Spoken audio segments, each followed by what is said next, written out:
From sea to shining sea, the face of America is still beautiful, but of late her amber waves of grain have yielded a crop of strain.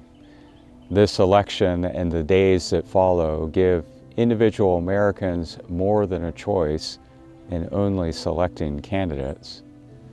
What they are granted is an empowering vote to decide on the type of individual or person they aim to be in the midst of voices of disdain or challenge.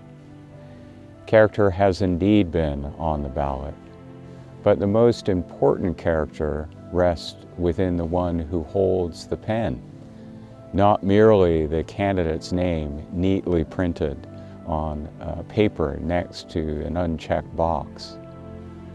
The gift of self-assessment is an inalienable right to exercise in the private polling booth within the walls of oneself.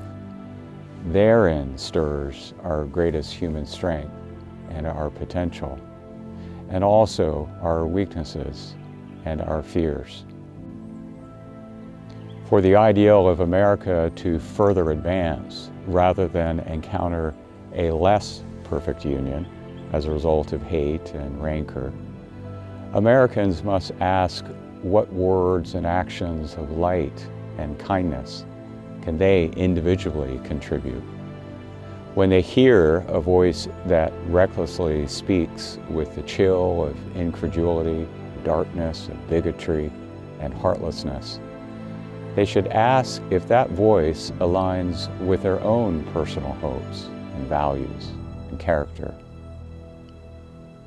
As one seeks character guidance on what personal direction to sustain or even to forge a fresh path forward, I'm reminded of what Dr. Martin Luther King said while enveloped by the tumultuous civil rights movement, of which he was such a remarkable leader. He said, "Returning hate for hate multiplies hate, adding deeper darkness to a night already devoid of stars." He added, "Darkness cannot drive out darkness. Only light can do that. Hate cannot drive out hate. Only love can do that."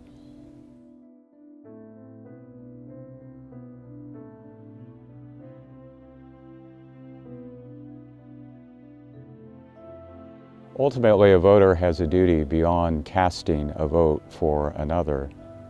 What they have is a responsibility to honestly hold themselves accountable to the personal values they espouse, especially if those values prioritize human dignity. In challenging times, what side of the ledger of seasons do we as individuals, as human beings, wish to lend our shoulder to and push forward? Which box do we check? The box of despair or the box of hope? Those answers are best found within us. And while we all harbor doubt, I know there is nothing more powerful to the health of the human soul and the longevity of a nation than to elect hope.